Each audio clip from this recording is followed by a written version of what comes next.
change. Send a stronger voice into Parliament to put things right again. Lower cost of living, make housing affordable. Good jobs for our citizens and decent living for our poor. Progress Singapore, this is our party. Progress Singapore, or simply PSP. Progress Singapore, it's for you and me. For country, for people, join PSP.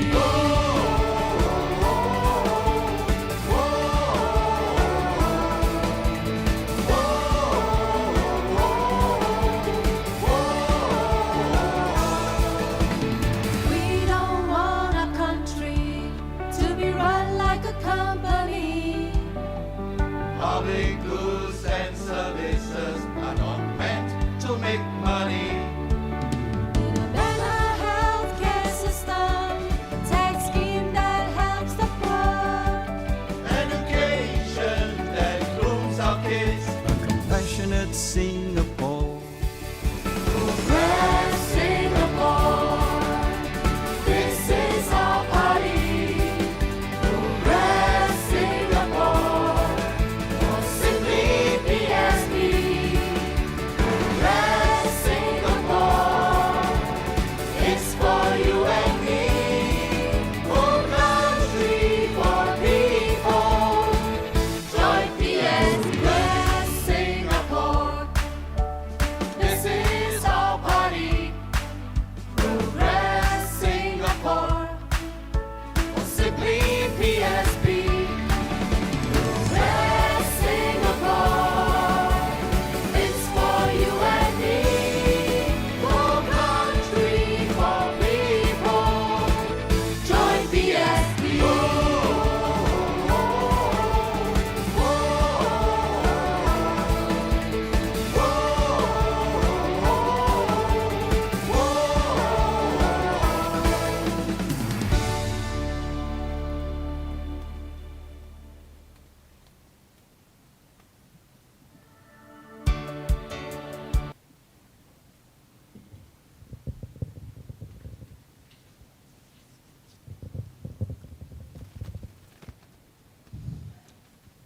Ladies and gentlemen, thank you for joining us today for the launch of Progress Singapore Party Women's Wing. Let's welcome our event moderator, Mr. Craig Teo. Right, thank you very much there. Very good Saturday morning to all of you who are joining us live on Facebook and YouTube on our PSP channel. And my name is Craig and I'm going to be the moderator. Would you believe it? You are witnessing live the launch of Progress Singapore Party's Women's Wing. So to put it in another way, I'm the only sunflower among the 5 roses this morning. And so I feel very privileged to be in the company of very attractive and very powerful ladies. Sometimes that can be very daunting, for men who are a bit insecure these days, right? But I am very, very comfortable and I love to be in the company of this special woman here. So I'll be introducing them to you in a short while. I think some of you might already know who they are. But to start off this morning's program, we'd like to introduce the first person that's going to say something to everyone. And we also have a live audience here. In case you're wondering, we are following social distancing and all that kind of stuff, right? So everything is in order. So now, without further ado, ladies and gentlemen and friends and everyone who's tuning in to us on Facebook Live and YouTube Live, I'd like to introduce the first speaker in a way. She is the chairman of PSP's Women's Wing, and her name is Wendy Loh. And on top of that, she was a former candidate as well at the Tanjong Pagar GRC during GE 2020, and her current work, she's the IP partner at Eldon Law LLP. So without further ado, let's give a warm welcome to Ms. Wendy Loh.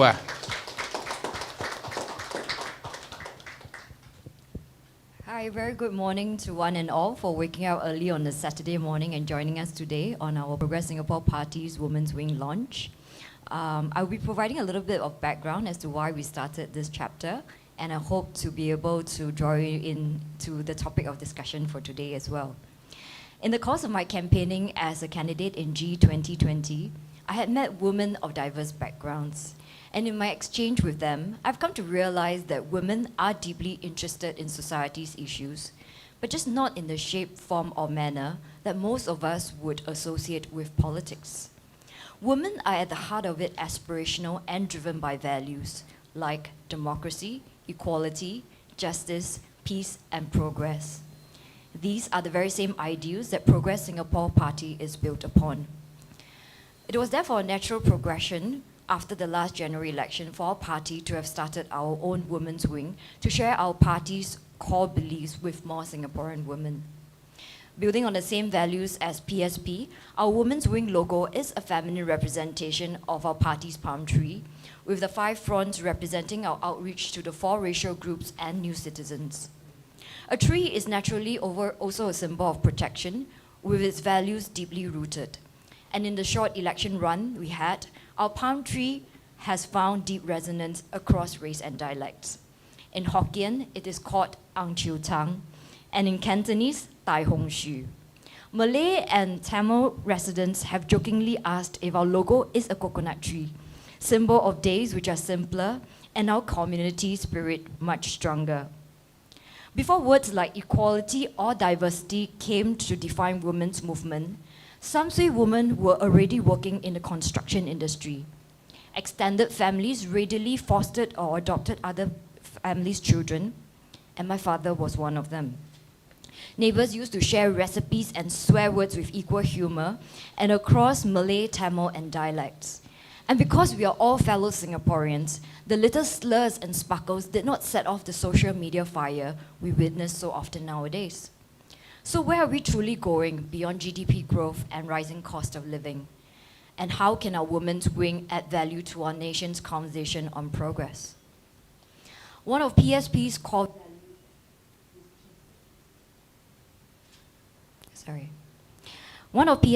value is peace.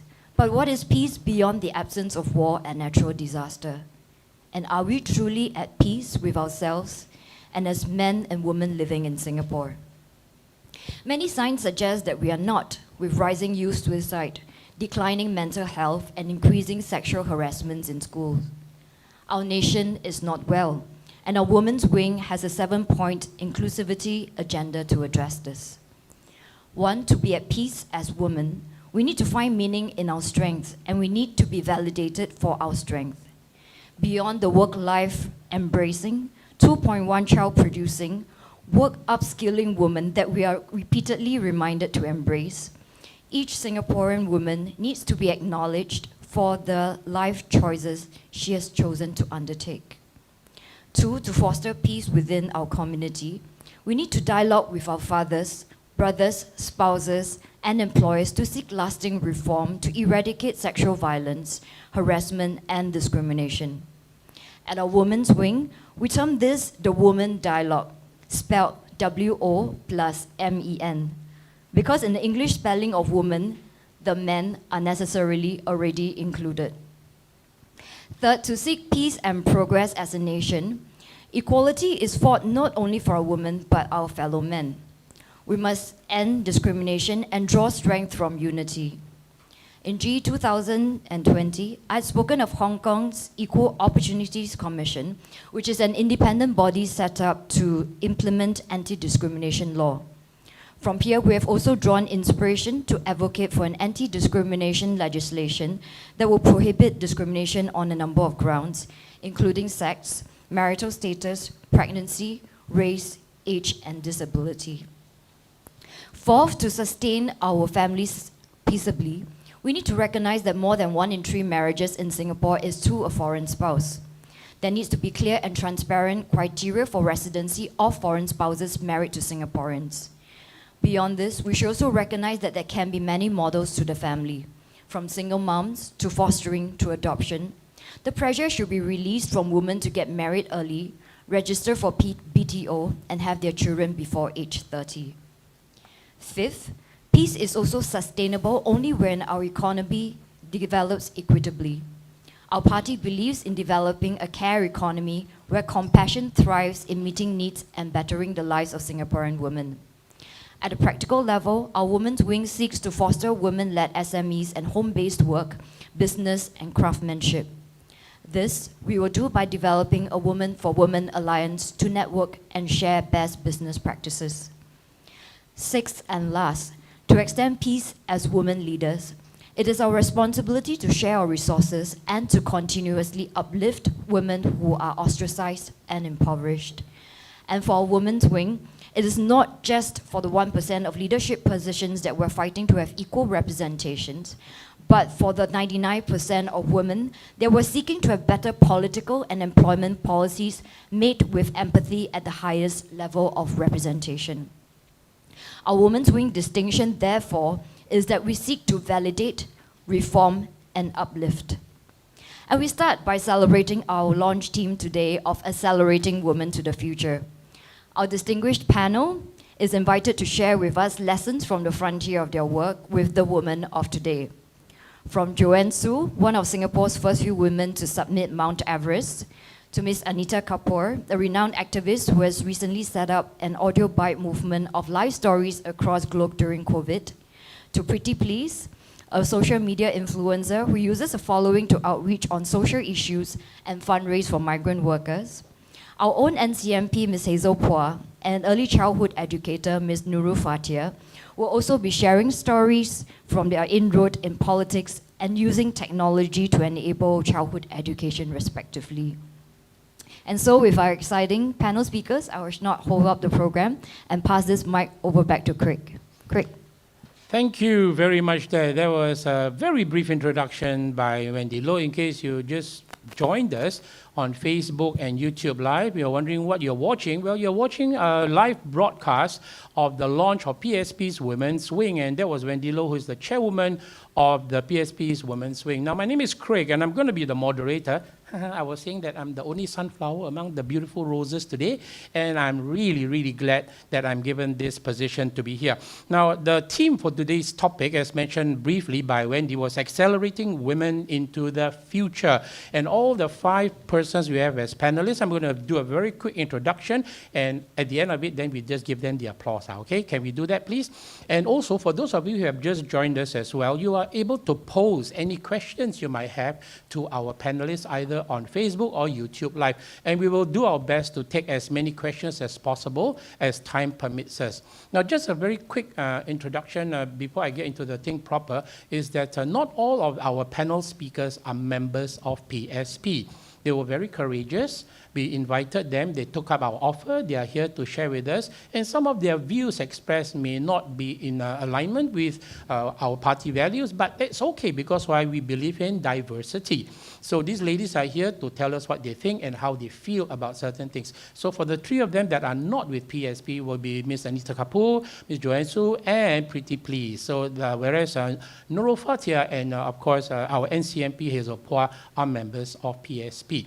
Now without further ado, let me introduce the first panelist for this morning. Wow, quite impressive. Anita Kapoor debuted as a television host in 2003 with Discovery Channel and Living, and went on to host travel and lifestyle programs across cable channels and local television in Singapore. She is widely active as a host, event facilitator, panel moderator, speaker, and voiceover talent, and is a creator of Beyond Chaos, an Instagram live series created in lockdown, and Share Your Voice World, a digital voice postcard curation from across the globe of stories in lockdown. So that's a little bit about our first panel speaker, Anita Kapoor. The next person on the panel is Joanne Soo. She is a sports climbing and abseiling instructor and is also trained in ice climbing.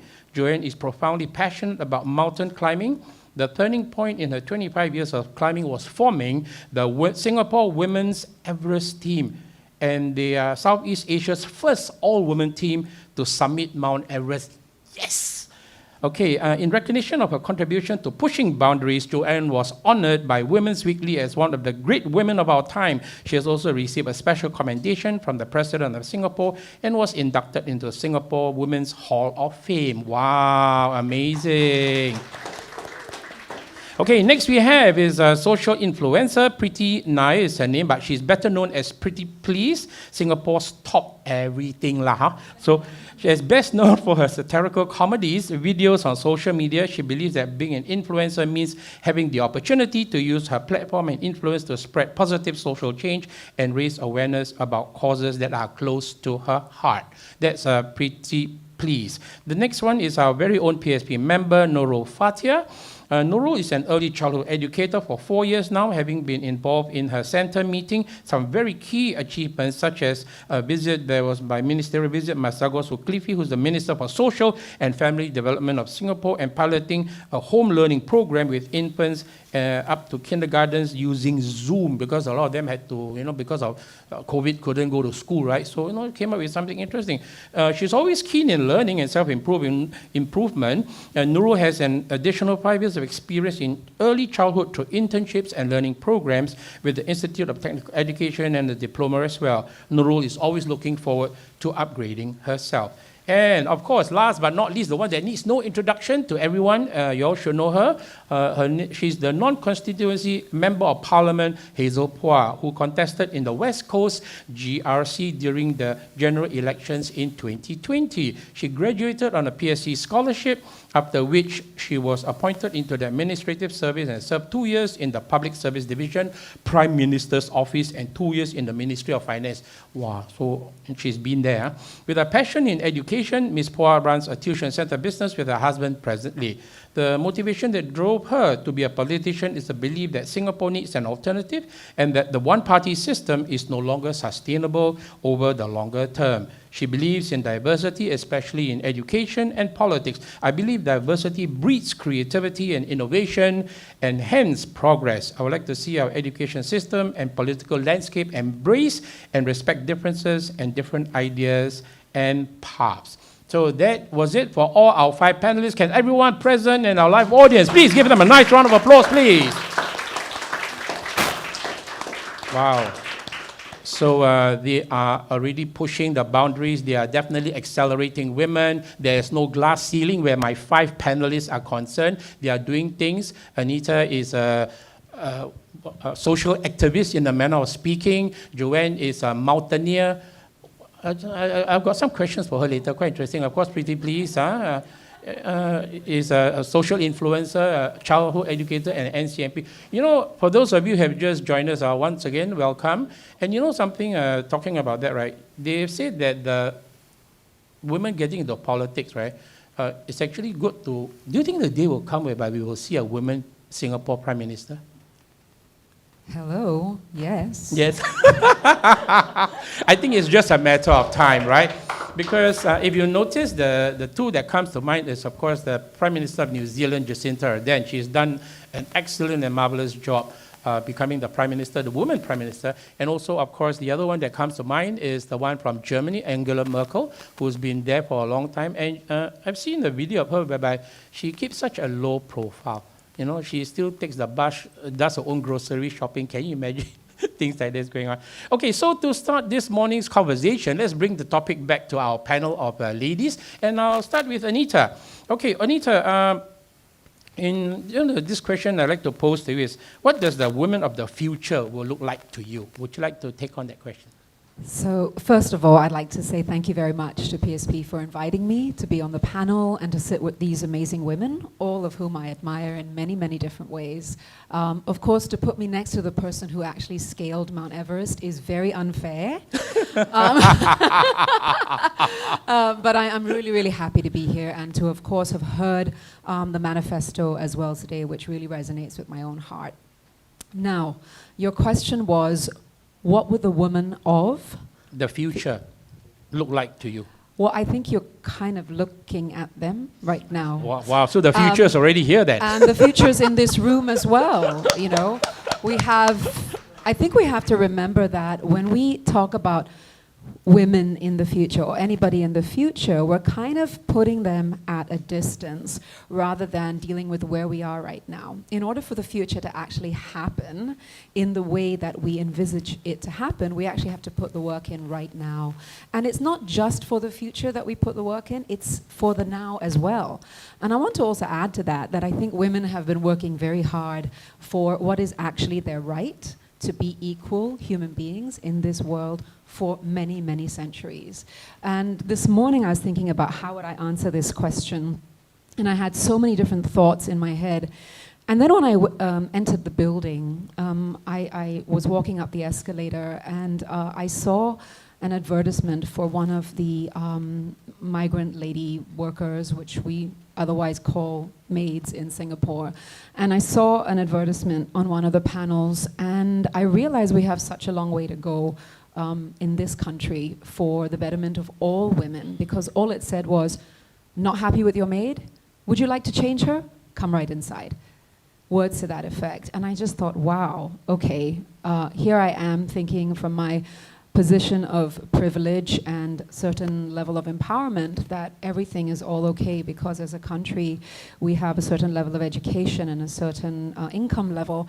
But I don't think that you're doing the work if you're only doing the work for you and your cohort. You're doing the work for all women. So to answer your question again, I don't think it's about the future, it's about now, so that in the future how women everywhere and men will live is a better life. And I think it just comes with each generation. And we just happen to be in that sandwich in the middle where it's crunch time. So yeah, that's my reply. Right, thank you very much. That is true because women in Singapore are not, how do you call it, maybe discriminated so much, you know, in the form of that you can receive an education, and most of our girls or however smart you are, most of them actually do better than the guys in the academic sense of the word. So it's quite shocking that sometimes you saw that advertisement at one of the shops that provides. We don't call them maids anymore. I think that's not the politically correct way. We call them helpers. Well, I would suggest then we go downstairs and go to every single one of those agencies and tell them that they've got it all wrong. Because the problem is this, and you brought it up quite correctly, and I don't want to take up too much airspace, but we can't say that we stand for equality and we stand for dignity and we stand for respect if we're only standing for that for people who fall within the non-marginalized areas of life. We are here for everybody, and that's really what we should be doing. So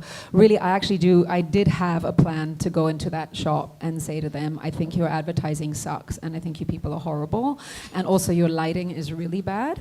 And I just didn't like what was happening in there, because I could feel for the 3 or 4 women who were sitting there that they were basically being objectified in a way that made me as a fellow woman very uncomfortable. Yes, I can understand where you're coming from from that sense, you know, because women, there's certain stereotypes that people still have that how a woman should be and whatever. And I'm glad all 5 of you are trying to break that kind of stereotype, you know, or if there's any perceived glass ceilings as well, especially in many areas of our lives, and maybe not so much in education, but in work, in opportunities, you know. And I think the men don't get it. I think there was a tagline used in an advertisement, the men don't get it. But slowly but surely, some of the men are getting it, you know. And it's good to put women in charge. And if you notice, what is it? Did you call MCYS? Who was the minister? No, it's not. It used to be a lady always in charge of the social and family development thing. Right? Nowadays, the men are in charge. So get in touch with the softer side. I'm talking in terms of the minister who's heading the thing. So, okay, that is the first thing that I have to ask you. So besides that, because it's mentioned that you're a social activist, so what are some of the things that you are fighting for, so-called, if that's the right word to use?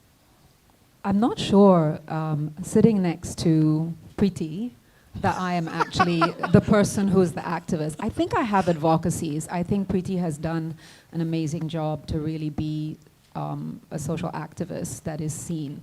For me, I think my platform has always been to draw attention to the need for certain things, compassion towards certain things. So the areas that are of deep interest for me is, of course, aging and elder care, mental health, And I definitely advocate a lot for equality, especially when it comes to our guest workers.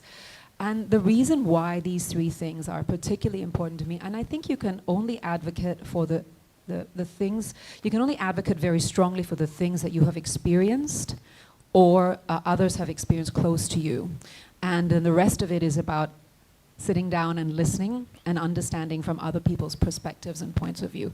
For mental health, because I think, as we've seen in 2020, the mental health crisis has actually hit the entire world through the crisis of COVID-19. But it was always there, and I think with many women, and actually I feel quite uncomfortable saying that it's just a woman's thing, it's a human thing, it's men too.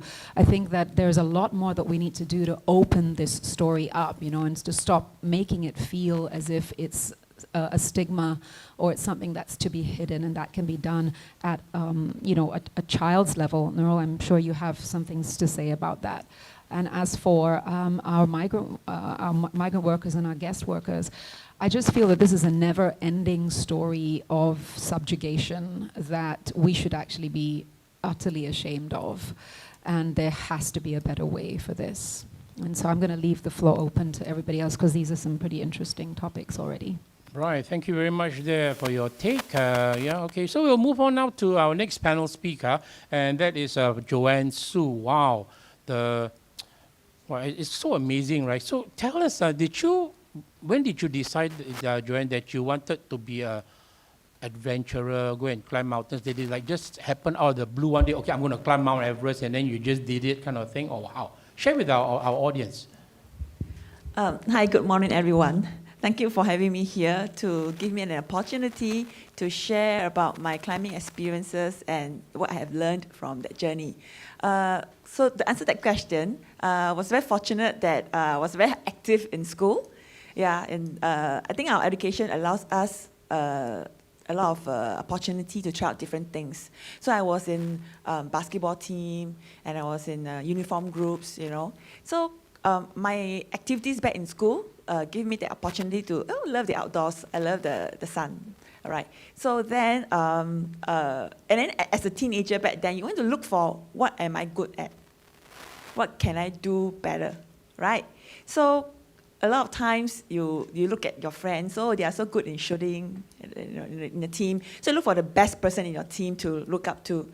And I wasn't the best, I'm very mediocre. And academically, I was also very, very mediocre, all right? So I realized that I didn't do well in almost anything. Until one fine day, I was being introduced to Pulau Ubin, our backyard, all right? So I went there for camping, and I enjoyed the entire process, keep pitching up my own tent, cooking my own meals, you know, at the age of 18. Of course, I cook at home, but you know, at home you really do very simple things, right? So when you're out in the wild with friends, you know no one is watching you. At least your parents are not telling you what to do, what not to do. So you have that liberty to do what you want, all right? And I managed to cook a meal for my friends, and they were so impressed. Because they were so impressed, I feel so encouraged, so I want to do more. So we have, you know, as a teenager, you explore, excuse me, you explore, all right, all the things that you want. That's the wonderful part of being young, all right? So I went to climb my first mountain, and I did really well. And the best thing is when you know that you are good at something, and then someone come and tell you, hey, Joanne, you're fantastic, you're good, you know, you're really, you're so fast, you're helping others, you know. So when the feel-good element comes in, you just want to keep tapping on it, you know. So that's where I explore into mountain climbing activities, because I felt that, oh, finally I'm doing good in something. Right. So from then on, I move on and look at opportunities that I can do. We know that in Singapore, we don't have many, we don't have mountains, we have hills just nearby here, right? So what can I do more? It is always the question I ask myself, what more can I do for myself at that moment, all right? So, but this question continued to groom me, to ask me questions like, what more can I do? And of course, the opportunity came. I met a group of young ladies who were aspiring to climb to the highest in the world, all right?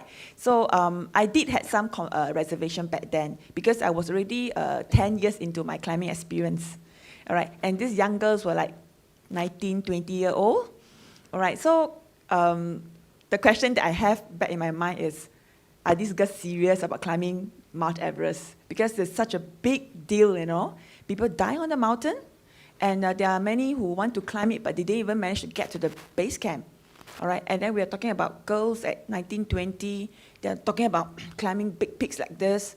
And not only climbing, we know that when we are at the base camp, there are a lot more things to deal with. You know, you can't just turn around and say, Mom, I'm going to go home.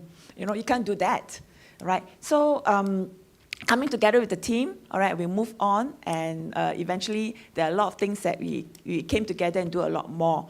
I was very happy with the team, not just the climb itself. We actually came up with a lot of initiatives as well. One of our key reasons for setting up or climbing Everest, one of the main aim back then, was to encourage more women to participate in adventure sports. As we know, back in the 90s, or in the year 2000, majority of the mountaineers from Singapore are men. So in the world stage, it's also pretty much male-dominated. You don't hear women climbing big mountains, all right? Even the first lady who climbed K2, all right, she was already 51-year-old back then, all right? So you don't hear young ladies doing that, all right? So our aim was to just localize within Singapore community, allow more ladies to understand what mountaineering is. You don't have to climb Everest, you know? It can be any mountains or any adventure sports that will bring out the best in you. So that was our aim then. And of course, this small little aim actually manifests into the bigger purpose. Most of us were thinking of climbing our own Everest. You know, you find your aim for yourself. But as we move on as a team, it became I would say that it became like a national project, because everyone was looking at us, you know, looking at us, hoping that we will succeed, and then that will create a lot more opportunity for more people. Yeah, so that's how I got started as an individual, and formed together with a team, and then moved together as a team to create different opportunities for ourselves as well, not just for other people. Yeah. Wow, okay, Joanne. So I'm just curious, how many members were there in your team with you and the other members? How many members were there? When we first answered to the call to participate in the climb, right, they were like, I heard there were 80 over ladies who were interested, and then there was some filtering done, interviews, calls, and then realignment of aim and objective. So there were about 20 of us started with that, and then every year we go and climb a peak. The climb is actually mainly to check on ourselves whether are we really sure that mountain climbing is what we want, right? Because when you're on a mountain, the whole lifestyle is very different. Over here, if you want to wash your hands, you can just turn on the tap so conveniently, you know, just wash your hands. But on the mountain, water freezes overnight. You have to boil water just to wash your hair, you know, and when you're cold in Singapore, if you're inside an air-conditioned room, you can either walk out of the place or bring up the temperature. But when you're on a mountain, you don't have that luxury. You can't just turn off the aircon, you know. You can't just, hey, can you turn off the weather? You can't do that. So you are fully committed into that situation once you're in, right? So, so from 20 ladies, eventually, every year we climb a different mountains of different altitude, and people self-eliminate, and think that, okay, this is not what I want, or they have a change in their own objective, their own purpose. So they move on to a different goal, and then eventually there were 6 of us in the team. 6 of you? 6, yes. All right, did all of you reach the summit? 6 of us, 5 of us got to the summit. One of my teammates, she got a chest infection, so she had to turn around. But I'm going to tell you, she actually had the best story among us, because not having summit her Everest is actually not the it's a painful thing, but I think the biggest lesson for all 6 of us is we know that we don't have to reach the summit to be successful. I remember she was just behind me when she decided to say, Joanne, I think I have to turn around because I'm not feeling well. I'm feeling breathless. I need to abort my climb. Tears was in my eyes, behind my sunshades, all right? But I knew that it was a painful decision. I knew that it was a noble decision. Because if she had gone on with the pain, the whole team would be very worried for her, because safety is number 1 for us. Our agreement is we will all come back alive, no matter what happened, right?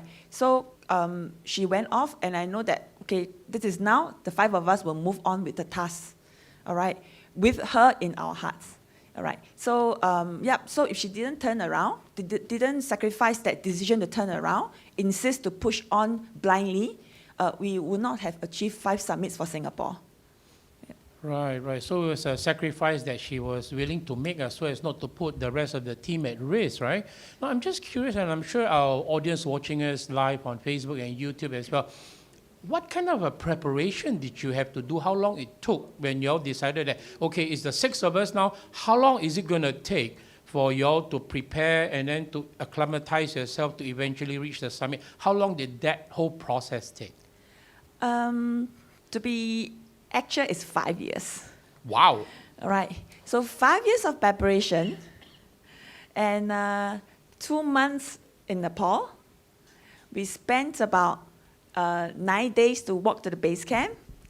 We spent about 1.5 months at the base camp living a very wild life and climb up to the mountain. Every camp, we go up to the camp, we have to return to the base camp to rest. So that will take at least 3 to 4 days, all right? And as we climb higher, we need to return to the base camp to rest again. We call it climb high, sleep low. That's where the acclimatization takes place, right? Then after that, the final phase was about 5 days. Wow. And for that 5 days on top of the peak, it was like a 10 minutes.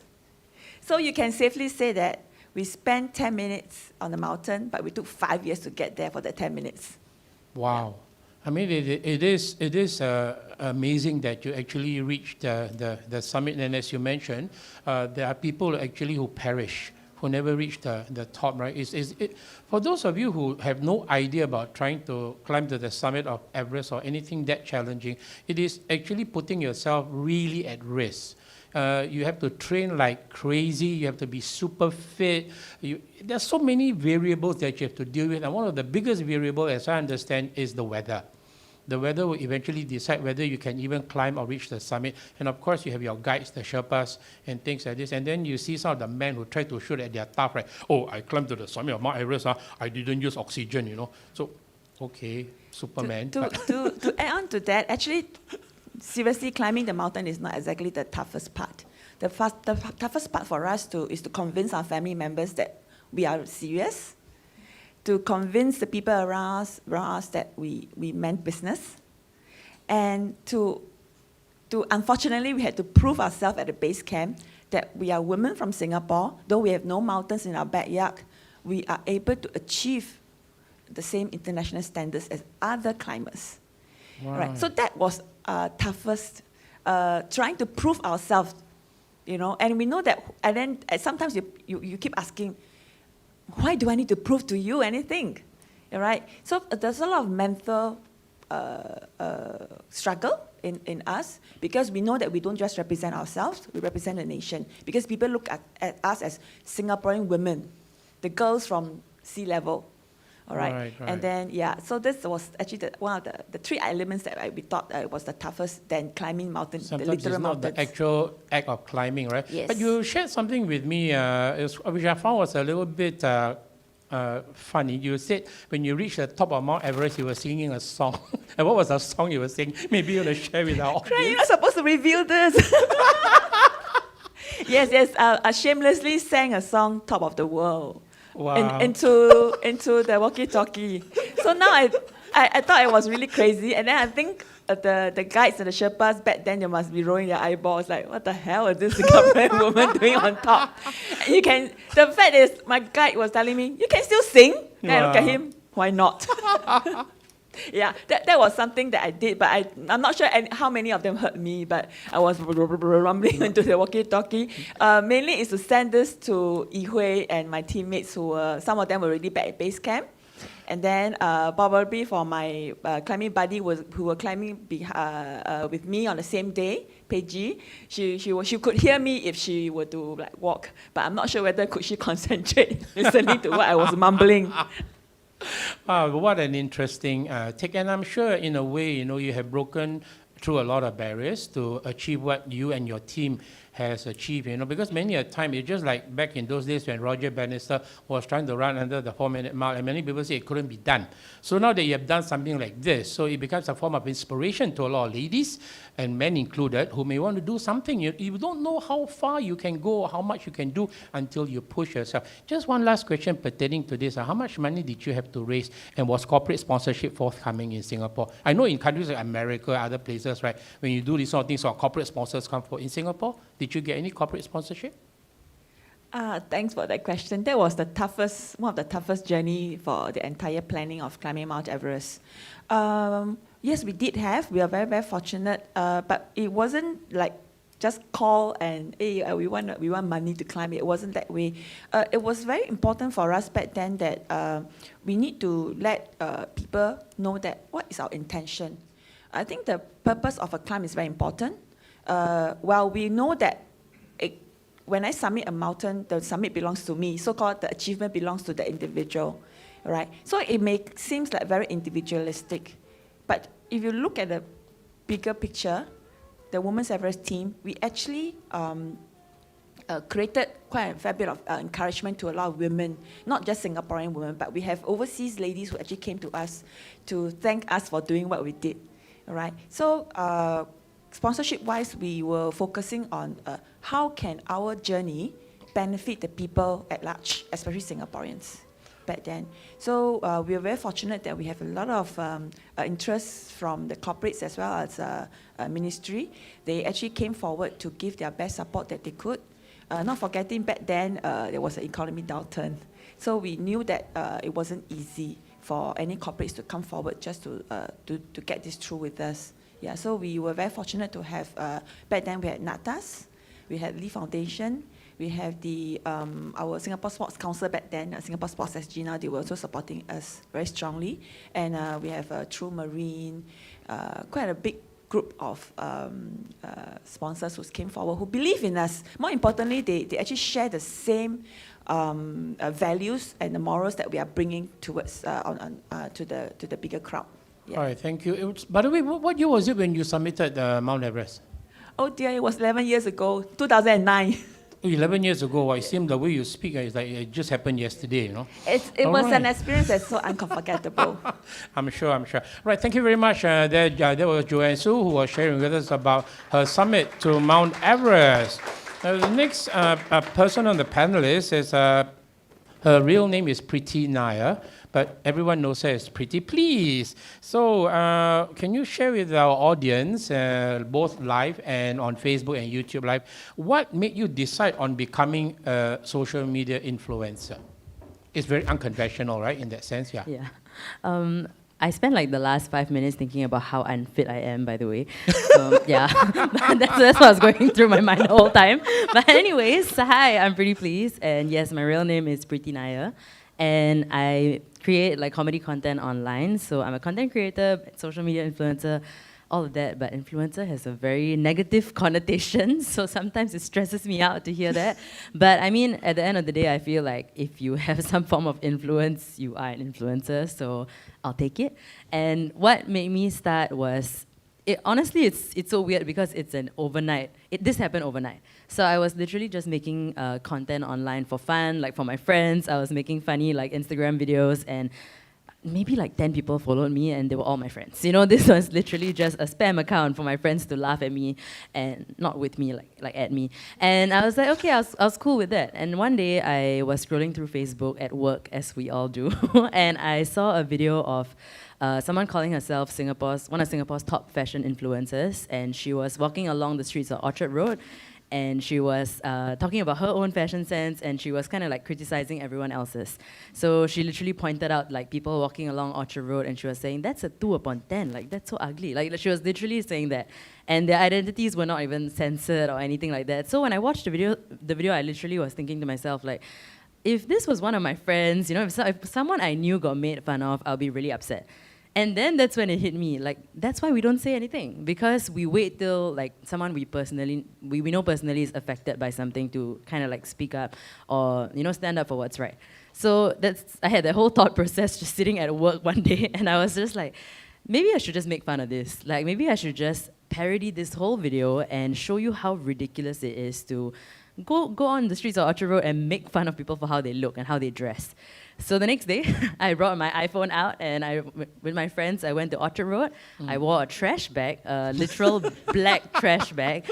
And I was like, you know what? I'm Singapore's top influencer. Nobody knew who I was. And I literally was like, I'm Singapore's top. And look at my fashion sense. And I just strutted along the steps of Ion with the trash bag flowing in the wind. And that video went viral overnight. And I was just making fun of random things like inanimate objects to try and like show that these things were literally said about actual people, and it's not okay. So in that video, like everyone started sharing, everyone started talking about, oh my God, do you see the original video? Like I'm so happy, like someone's making fun of this, someone's calling it out. And it wasn't like mean-spirited, it wasn't to like, bully anyone. It was literally just to say, this is how ridiculous that video was, that piece of content. And it was in partnership with like Toggle or something, so it was the actual like big company behind this. It wasn't just the influencer doing it on her own. She was following a script. So yeah, I'm glad I made that video. And overnight, a lot of people started talking about like, okay, the original one was not okay. And essentially, we were all talking about bullying. We were all talking about cyberbullying and how that's not okay. You don't make videos poking fun at people like that. Right. And that's when I realized that I can use humor to really talk about a lot of things. So that was the defining point, I guess, of the Preetipls like channel and my career. And yeah, since then I just started making more videos talking about other things that I really care about. And mainly it's been like minority representation in local media and body positivity. Like what Anita said earlier, it's things that you have a personal experience with, things that you relate to. So yeah, I care about all these things because been there, done that. And I'm very glad to like use humor and comedy and satire to just like call these things out, poke fun at a lot of things to start important conversations. Great, great. Well, from myself being a comedian as well, as someone once said that one of the toughest things to do is comedy, but then you can get away with murder sometimes using comedy. Not literally, but yeah, you can get away with a lot of things, right? It's like ask someone to go to hell and then make them look forward to the trip, Maybe you know how to do it in a very, very fun way. Yeah. So in that sense, what are the challenges like when you decided that this was going to be the main thing for you? Did your friends, did your family, are you crazy, or what was the reaction you got? Honestly, it probably wasn't a very sound financial decision for me because back then I was the only one in my family working a full-time job. So I remember I had a very supportive boss who literally told me, you're still young, go try this out. If it doesn't work, come back, the door's always open. And I remember telling myself, like, I am not trying to do this to like be famous overnight. I'm not trying to do this to get a certain amount of followers. So to me, I was always open to, if this doesn't work out, I'll go back. I study mass comm. I'm ready to like go apply to any other company that made sense for me. And I was never opposed to that. So it was never this has to work, nothing else. So I think going into that with that attitude really helped because I didn't put too much pressure on myself. And also because I was the sole breadwinner of my family at that point, I had to have like a sit down conversation with my mom, my brother, and I was like, should I really do this? And they were also a bit hesitant when I even wanted to go into like media and study mass comm. So I knew this was a lot for them to like drop everything and suddenly make videos. That was weird.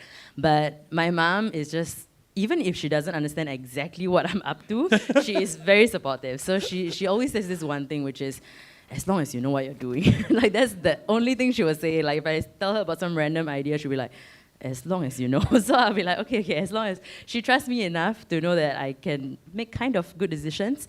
So I was really fortunate to like have the support of my family members. But at that point in time, it was very scary because we had to pay rent every month. We had to do all those things. And I only left my full-time job when I had a first like Preetipls gig come in. Like somebody reached out and they were like, okay, let's make videos together. And that's when I was like, because I was also still in media, it was a conflict of interest, I had to leave.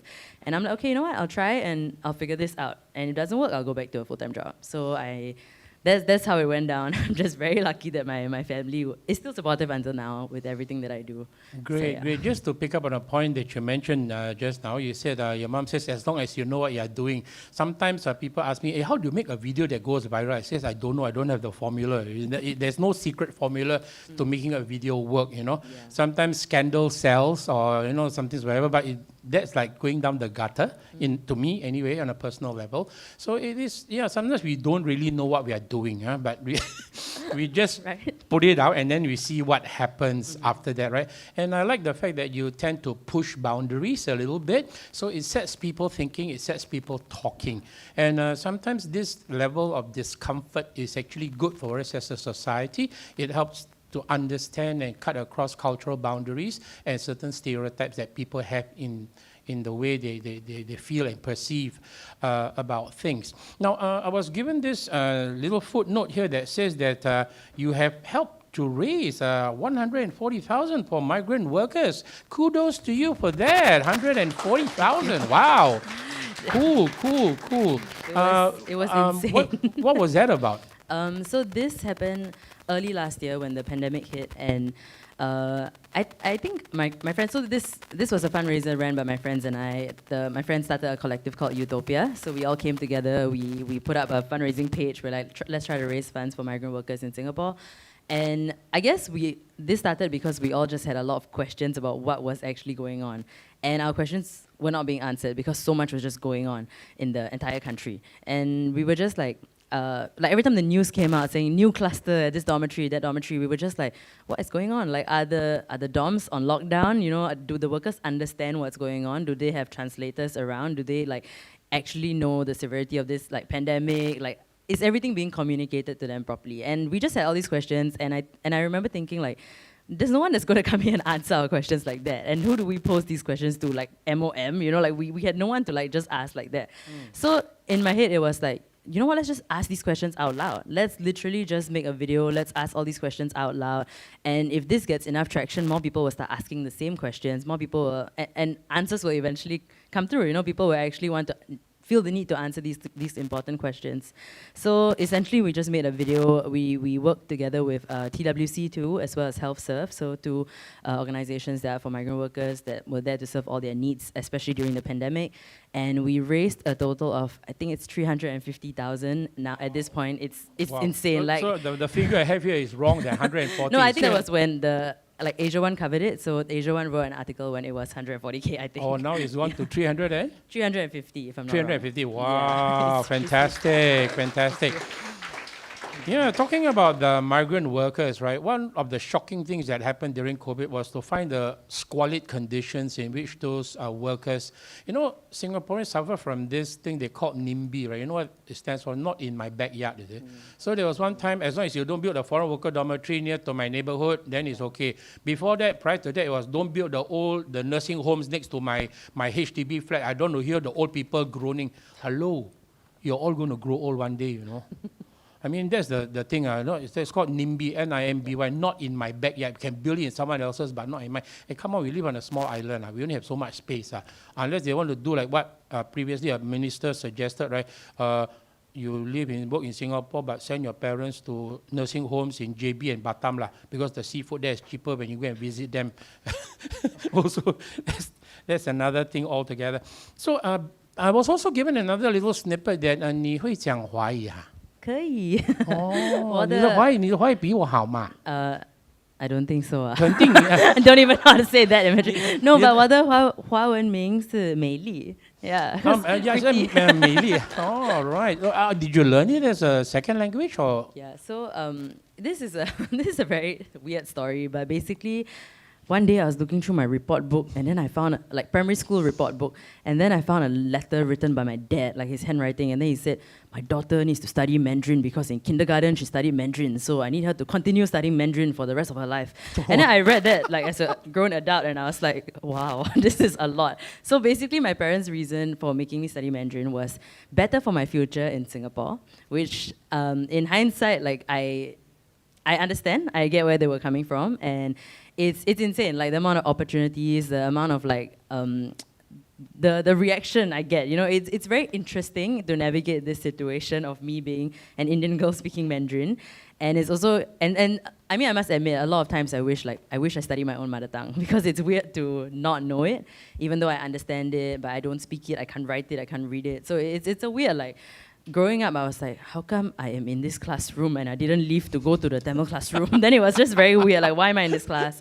But I mean, I didn't do well for my Mandarin at all. For O levels, I got E8. So I failed I my got the Mandarin. same mark like you, so it's okay. So we are about same standard, lah. Yeah.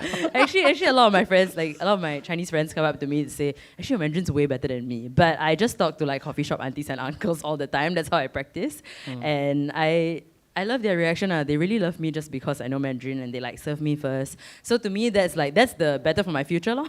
That's the today at a coffee shop, I get extra meat, extra rice, everything because I speak Mandarin. Do you speak any dialects?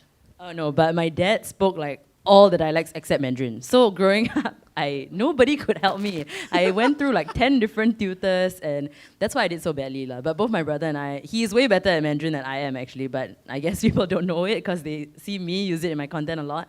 But it's been very helpful. Like even in my videos and everything, I have an extra layer of humor. So in all my videos, if you see subtitles, it's in English. English is accurate, and Mandarin is complete gibberish. So I am like, if you read the Mandarin subtitles, and if you understand Mandarin, it's a whole, I'm saying something completely different. It makes sense, but it has nothing to do with my video. It's just like a secret message.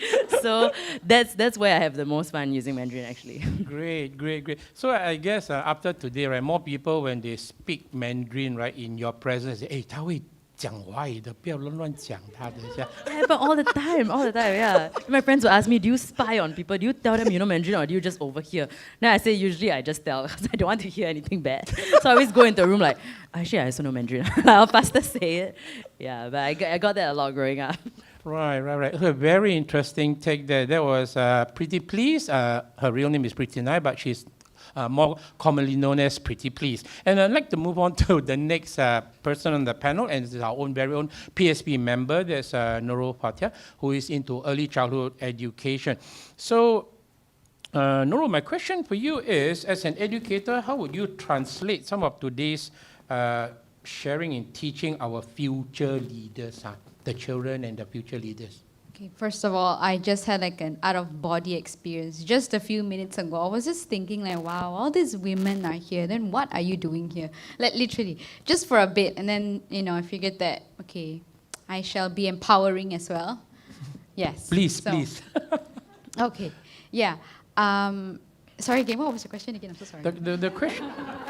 it's because it's still floating somewhere. I need to summon it back. Can you summon your soul back into your body? Yes, because, I will. Because unless you have watched like Doctor Strange, right, the Marvel character, he has an out-of-body experience. Please go back into Nurul. Please go back into Nurul. The question was, as an educator, how would you translate some of today's sharing that these people have done, that we can maybe teach our future leaders? Okay, back then when I joined early child education, I didn't thought much. I figured that, the reason why I'm here is because when I was younger, I like to play pretend as a teacher. So at the really tender age of 18, 17, I was told you need to figure out what you want to do with your life. So I was just thinking, and my mom said that, okay, since you like to play pretend to be a teacher, why don't you make it into a reality? So I figured, okay, let's give it a shot. So when I came in as an early child educator, I was very excited, okay, I'm going to do this to children, this is what I'm going to do. But then it didn't dawn on me that I am actually teaching the future generation that one of them are going to be doing something amazing in their lives. So I figured at that point of time, you know what, okay, I really need to be more aware of what I'm talking about, what I'm educating these children. So one of the key things that I always tell the children in school is that you got to persevere, really. And sometimes there are like some articles that I read online which are very interesting, and I will share with the children. And I was saying, look at this person, it's so amazing that whatever we do, when we put our minds to it, we can definitely do it. And sometimes the children will say things like, I don't want, I cannot. I cannot. These are the things that they always tell me, teacher, I cannot. So I will ask them, like, what do you mean you cannot? You have all the things that you need. You need resources. I can provide it for you. You want questions? We have Google. You can ask yourself. You can look it up yourself. So basically, what I'm trying to say is, as an early child educator, of course, it is up to me, right, to educate these young children. So as much as possible, whatever knowledge that I've learned, I will always share it with the children. Yeah, and one of it was like language, for example, okay? One of the lessons I did was on mangoes and bananas. So in this storybook, it is actually written by an Indonesian author. So in the storybook, there are things like monyet and kancil. Monyet basically means monkey, and kancil is mouse deer. So they were saying things like, huh, what's this? So funny, the language. I was telling them, okay, before you go on any further, monyet and kancil is actually bahasa, which is in the Malays and the Indonesians speak it. So you gotta respect the religion of we gotta respect the language of other people. And you know, we are living in a multiracial society, multicultural society. So we gotta learn about everyone. Yeah, just like how I'm learning your language and you're learning English, and everyone is together. So it's best that we just learn a little bit of everyone. So yeah, so in a sense of putting in whatever I learn into technology and things like that. Even in school as well, we use technology. You know, I just came from a Zoom session, like which ended at 10, that I did with the children. Yeah. So, yeah. I hope that answers the question. Interesting. So, for me on a personal level, I find that, as you said, children, they are born with pure potential. That's my take on that. And many a times educators, especially maybe young, for the children, the very young kids that they are working with, not everyone may have that kind of passion that you have, you know. And many of us grew up as damaged goods. In a way. I love the Malaysian cartoonist called Lat. I don't know whether you all remember him. Lat, yeah. His cartoons were very funny. He drew one cartoon which I always remember, was that the teacher, I think, told him that if you can pass this subject, I'll eat my shoe. And after that, the next frame showed that he passed, and then he says, do you want ketchup on it? He took out his shoe.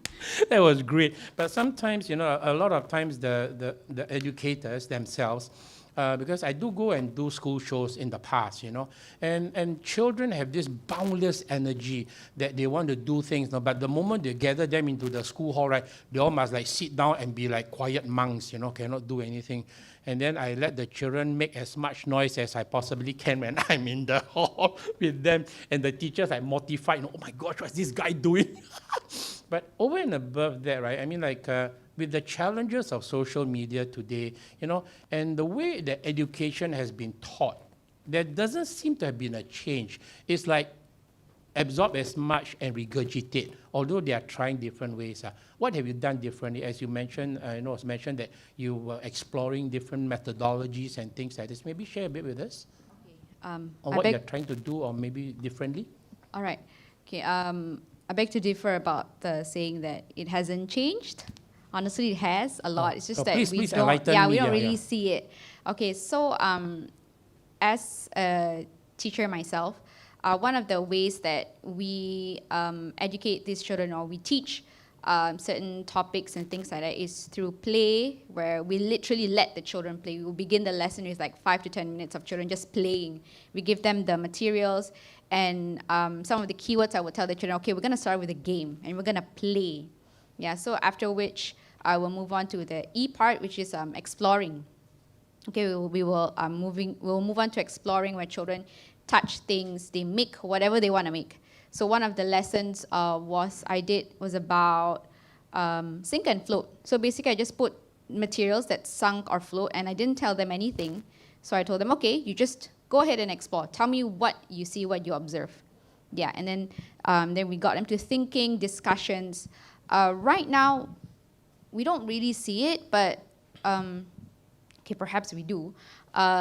Like in society itself, there's a lot of like group works happening. Like even in a working environment, we're always together in meetings, discussing and things like that. So I would really want my children to be able to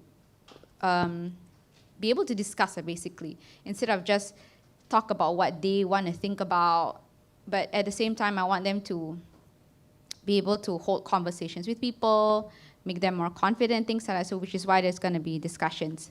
And then to ensure that these children understand what I'm trying to say, we will do it in a different setting. Like for example, maybe we go outdoors or things like that. And then we we notice like a stick, for example. Then I'll ask the children, okay, based on our experiment we did back in class, what do you think is going to happen to the stick? Will it float? Will it sink? Yeah, so these are some of the ways that we are trying to break the regurgitate kind of era. Like, okay, I teach, you memorize, I teach, you memorize. Then eventually when they grow up, they don't really have that innovativeness. They don't have that, they don't have the innovation, the inventiveness to think outside of the box. Yeah, and then eventually, year by year, generation by generation, we're just producing the same model over and over and over again. Yeah. Yeah, probably they have that idea that if it ain't broken, don't fix it. Yeah, if it ain't broken, don't fix it. But sometimes things need to be upgraded, just like phones, right? We can't be using like Nokia, the one that vibrates, and things like that. We need to progress. So I guess it's going to take a while, because on a national level, Singapore is actually one place where we used to have it we plan 10, 15, 20 years ahead, we'll need people in this sector of the economy. The education is tweaked such that people are start going for this kind of courses so that they graduate, they will fulfill the roles that are required. So there's a lot of intense planning going forward. But now with the kind of rapid changes, things are different.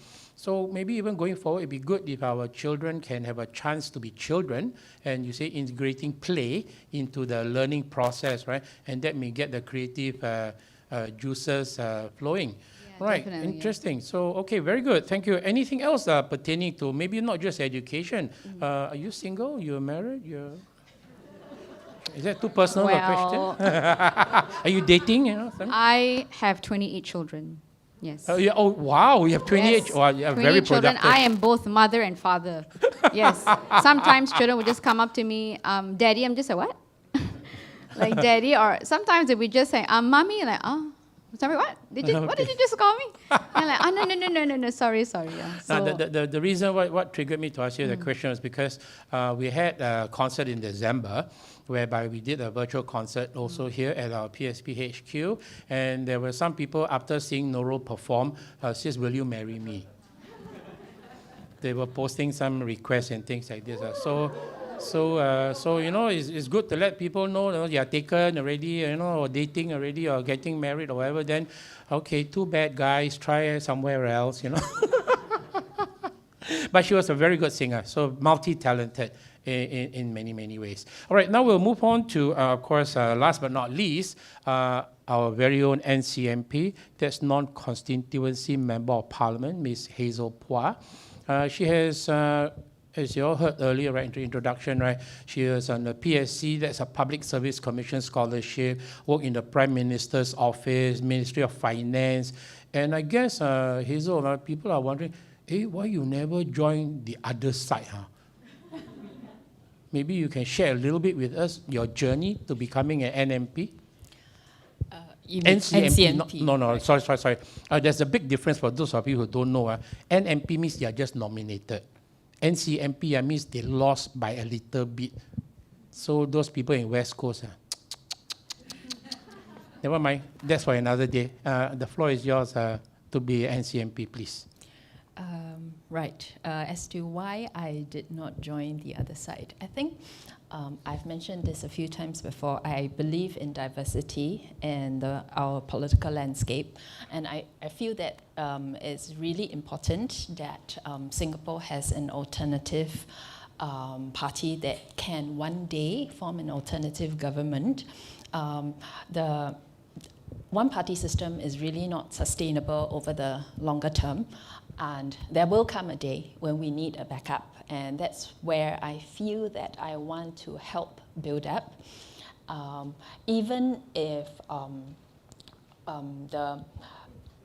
at the moment, the ruling party is still doing well in the economic front, but there are always areas that we can improve on, and I think that right now there is a lot of room for alternative parties to pitch in and offer alternative ideas and just value add to the whole conversation and debate.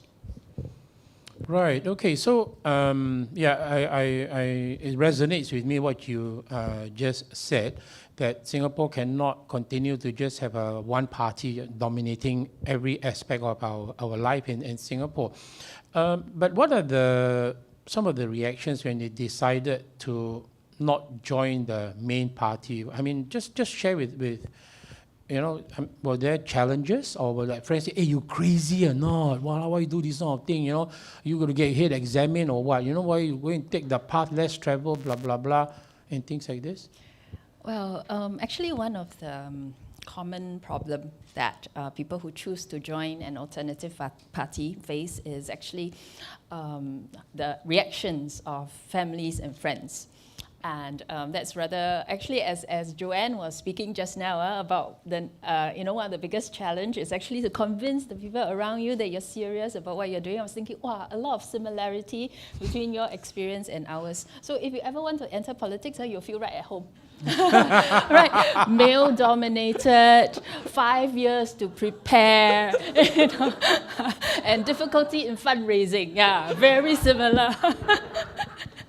Right. So, but for me personally, I think that I am fortunate in that aspect. I didn't have that big a mountain to climb. My dad had, when he was younger, he actually participated in some of those demonstrations. I think it was during those periods when there were secondary school students demonstrating, and he actually supported that. And as a result of that involvement, he was actually jailed rather briefly. And so in a sense, I think that I have less resistance from my family in that sense towards me actually joining an alternative party. Is something that they can understand. And also, of course, my husband himself was actually also involved in, he actually also ran in the general election 2011 as an opposition candidate. So again, no opposition for my participation on that. And so I have been rather fortunate on that front. Oh, okay. That's good. Then at least both you and your spouse, your husband, have been involved in this thing, because I think a lot of people who are going into these things, especially if they are married, their spouse will always say, "You sure? No, you want to do something like that, lah? Where you gonna mark lah, you gonna targeted lah, whatever, all that kind of thing. It's like a whole package that comes with the territory, which is true, I mean, perceived or otherwise, but the perception that these things can happen will prevent a lot of people from wanting to come forward to serve. So that in itself is a big hurdle or obstacle. And talking about that, with politics being a rather male-dominated arena, so what do you say to women who are even thinking of not joining politics per se, but even to join PSP? What will you say to these women who are thinking and thinking and thinking until a kind of mental paralysis sets in, Okay, in terms of participating in politics, women participation, it has always been a challenge. It's not just for PSP, even PAP themselves also finds it challenging to attract women to join their party. I believe that one hurdle is actually, for women, based on my own personal observation, a lot of us are concerned about support from our family, that we want our family to understand and support us when we do this. So that creates an additional hurdle as compared to male participating in this. And of course, the fact that there are fewer women in politics, that also makes it more difficult, because if you have more women politicians, you get into contact with them more regularly, see them more frequently, and perhaps be actually friends with some of them, then it becomes a less scary prospect, and you're more likely to get involved. So these are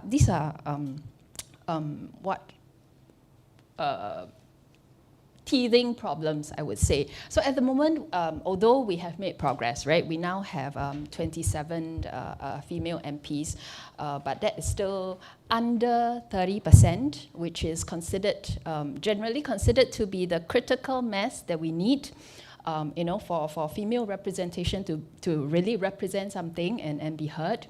I think that there's still a lot of room to grow. We're still very far away from 50%.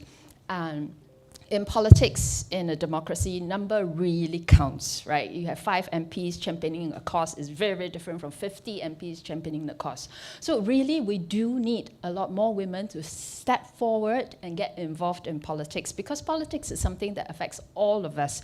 And it won't be just women's issue. It will be issues that affects everybody, men and women. There has been studies that shows that there is a high correlation between the number of women legislators and the number of legislations that help to improve work-life balance, family-friendly, and minority rights. And these are issues that are very, very relevant in today's context, issues that we are now grappling with. So yeah, I would really encourage more women to step forward and play a part in this. Right. I think it's good that we have more women in every area of our lives, because the one that had the greatest impact on me was my very own mother. I mean, she was a stay-home mom, but it was very reassuring that I came back from school every day. My mom was there, and it was comforting. Of course, today that's an option that not many people have, because both husband and wife have to work, to maintain the standard of living that they want to maintain. And then tuition, I think there's a bit of a conspiracy talking about tuition between the tuition industry and maybe the MOE. I'm just saying, because apparently, for those of you who don't know, the tuition industry is $1 billion business in Singapore. So, there must be something going on there where all our children need to have tuition. Why? In other countries, I don't think their children go for tuition as much as our local children do. And just to expand a little bit on that part there, I hope that our children can learn or grow up as children and not be robbed or deprived of their childhood, where play is such an important part of the whole thing, right? So just to bring us back to our topic, accelerating women. So I think all of you, by the career choices that you have made, have already accelerated women, not into the future, but into the forefront right now, based on the choices that you have made, though unconventional. And there are also other women who are already becoming captains of industry. I heard on a radio interview that day that the new head honcho of OCBC Bank is going to be a lady. How about that? So will DBS follow suit and UOB Bank follow suit? So all the ladies, put them in charge of all the money things is safer. Men are a bit stupid when it comes to these sort of things. So normally, sometimes I hear couples are saying, oh yeah, the Minister for Home Affairs and Finance is next to me. So usually the ladies, is that a kind of stereotyping again, ladies? Can I just ask you, the way certain things are? Yeah. So Anita, is that something you like or you don't like? I just think that the what the future should look like, which we will work on in the present, which is the thing that I always advocate for, is that we actually stop stereotyping one another, men and women. Really just let's play to our strengths. Like, I know I'm not the greatest financier, but that doesn't mean I can't learn. And I also feel that there's this, sorry to use the word mountain, but there is this invisible mountain that's always being placed for a woman, that she still needs to somehow reach this thing, this summit, rather than it to be everybody sort of like learning and managing and understanding and exchanging ideas and information together. I prefer, okay, maybe that's an idealistic world, but that's the world that I want to live in, where it's pretty much like what you were saying, Nurul, where I don't want to lose my childhood. I don't want to lose my childhood feeling for things. I don't want to, any of these working? Okay. Did someone just cut me off? I don't want to lose my childhood feeling for something. And I think when we get into this orientation where we're supposed to constantly achieve something, what about, can we just take a step back, slow down, and see where we actually are? And what are the areas of our lives that we can or cannot improve, rather than it constantly being this never-ending, I need to reach that thing, or we're never going to reach it, And I think that when we are in that constant motion of trying to make and change, we never actually get a chance to step back and say, how far have we come? Where are we? And what are the areas? And who can be involved? You know, I mean, one of the things that struck me was, as you said, you know, the analogy between the two of you, the 5 years and the planning and all of those kinds of things. When do we celebrate? When do we actually celebrate all the things that have actually happened that make life really wonderful and great? And when do we take a step back to say the things that are actually missing a lot is our connection to emotions, our connection to, and from emotions comes creativity, comes compassion, comes empathy, comes self-respect and respect for others. So that's the Singapore that I want. You know, when I arrived here, it was 1978. I was 7 years old, and I saw that kind of Singapore. And I was welcomed. I wasn't thought of as a foreigner. I'm a citizen since 1993, and in taxi cabs, still till today, the uncles ask me, so which country are you from? And I get quite offended. I'm like, take out my IC and show you. But I realize these loops that we have put ourselves through. I might be completely off tangent, but you know, these loops that we put ourselves through of achieving and feeling unheard and not feeling like we're part of the same community and all of that. These are the areas that I think we need to actually strongly look at. And that's life skills, that's emotional skills, that's compassion skills, so that we're able to relate to one another. Yeah. Sorry, I'm completely off tangent. No, but it's yeah, okay, it's okay, yeah. no worries. You're just giving your take on we are trying to keep it as free-flowing as we can. And for those of you who are joining us on Facebook and YouTube Live, if you have any questions that you'd like to pose to our panelists, please send in your questions right now. I do have 1 or 2 questions here, a couple of questions, and one of them is addressed to Preetipls. The question is, what would be your lessons to impart to women who want to make a stand on social issues through social media? Ooh, wow. Well, I like the ooh part from you had first. to You know? think about it. I just feel like it's finding, I wouldn't say finding your voice, because I think we all have something to say, but more of I guess finding your style, like how you want to say this and how you want to like get your point across. Because for me, it was comedy, and I think it was very easy for me to pick comedy because that's how I deal with everything in life. That is my defense mechanism, that is my coping mechanism, that's everything. So it was just natural for me to be like, you know what, I'm gonna laugh at something, I'm gonna poke fun at something, so we can all laugh at this and then be like, that's not okay, you know? So for me, that was very natural. So I guess when we talk about like tips, if you want to be on social media, is the internet is crazy. It is very daunting, it is insane, and every other day, like, once you exist online, like, there is so much that goes on, like the comments you receive, I mean, whether it's great, whether it's negative, and it's usually negative, because whenever you put yourself out there, you get a lot of criticism, and not necessarily constructive criticism, because it's the internet, and people just hide behind wherever they are, and hide behind a screen, a keyboard, and it's very overwhelming. So I feel like if this is like a career path that you really want to choose, you gotta have very thick skin, very, very thick skin. That is a requirement. And I think, of course, this is something that I had to learn over time. And when I started, it was very, like, one negative comment just got me like, what did I do wrong? What's happening? You know, this person doesn't even know me. And I just started spiraling every time something like that happened. And at this point, I'm like, you know what? Sure, sometimes I'll go like the comment. Sometimes I'll also laugh back. You know, I'll make a joke back. If I can think of something funny, I'll just say something back and just have fun with it, because it's a bit unfair to myself also, because to focus on these comments when for every horrible comment that comes in, there's probably like 10 people in my DMs, you know, saying like, thank you for this video, like, I was going through chemotherapy today and I watched your video and it made my day. Like, literally, someone who went through a divorce sending me a message saying, I'm going through a messy divorce and watching your videos just kept me sane. And I think it's those comments that we need to focus on. You know, it's the positive comments. And it's so tough to do that, but when you actively force yourself to think about that and think about it's so unfair to the people who watch my videos and follow me also if I want to just look at the bad stuff.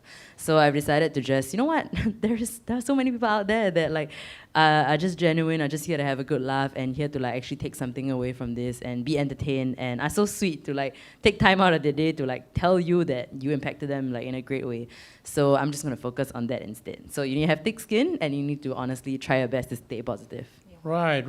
I maybe sharing this a little analogy with you, right? The airlines have got it down to an art form, okay?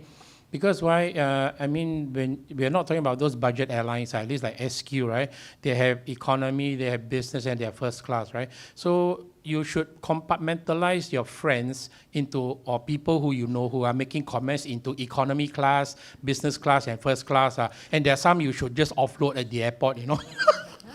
So when comments come in, you must be able to grade them accordingly. And sometimes people, as you said, besides having a thick skin, which helps, it would be good if you are able to differentiate who is it from. I mean, no, you're not going to be able to please everyone, and you shouldn't even try to do that. It's crazy, you know. Everyone's entitled to his or her own opinion about what's right. Yeah, my name is Pretty, but I'm not here to please. Right? So that's how that name came about, eh? Pretty please. You're pretty, but you're not here to please everyone, eh? Okay, you go, girl. Power to you, man. All right.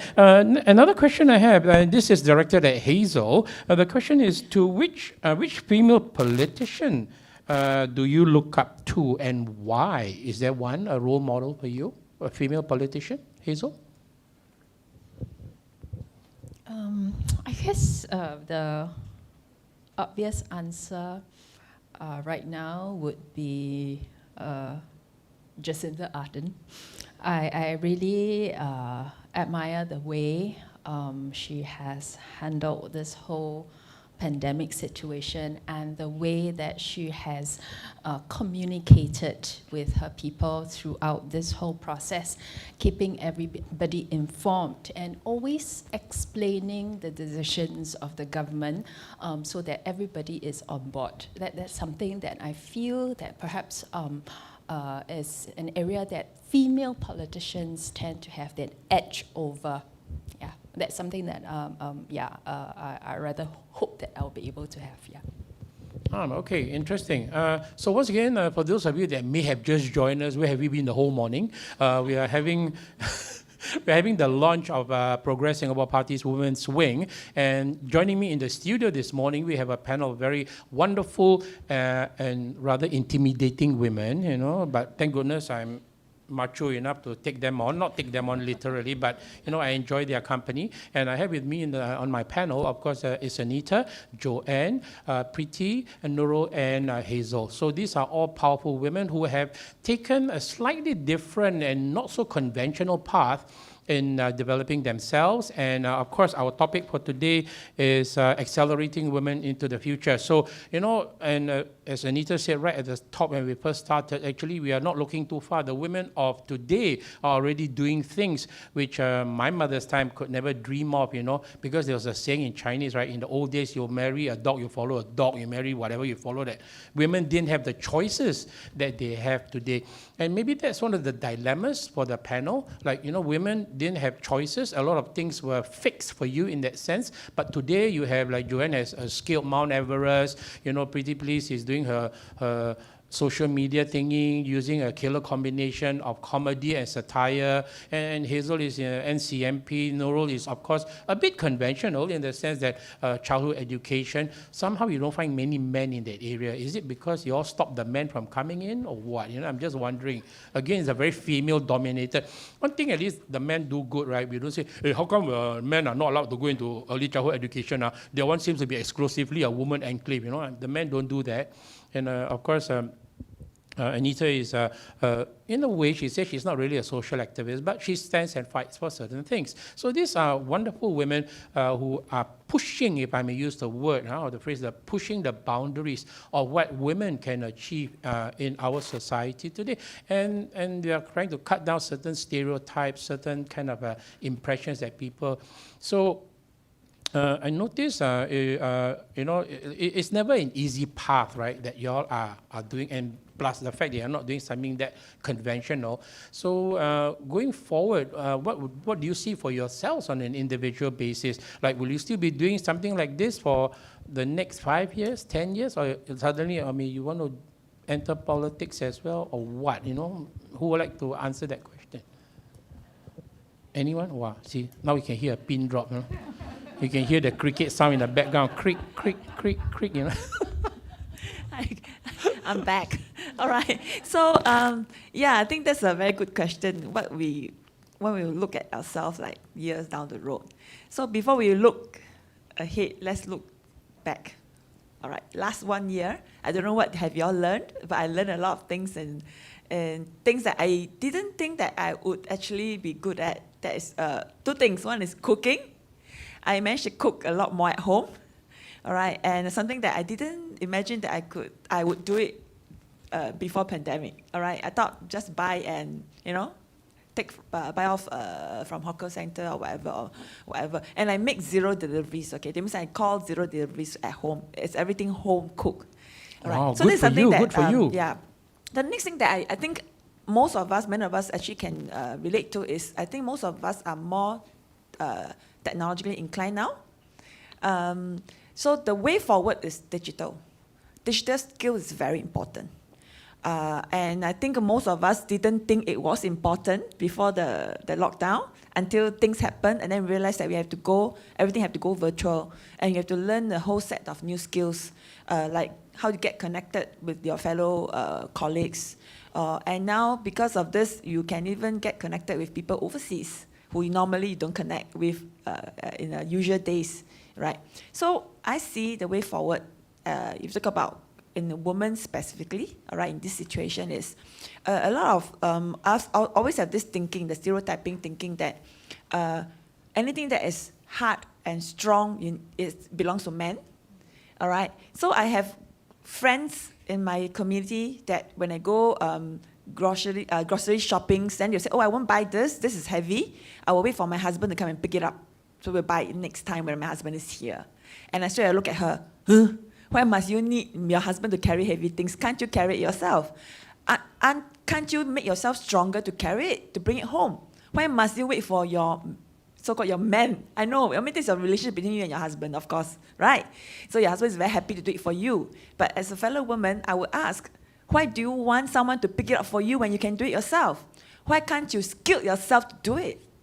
All right, so I think the women ahead, we need to learn how to upskill ourselves. We need to learn how to improve our own personal skills. So carrying heavy stuff is not what you do every day, so learn. Do it so that you can immediately get the things done.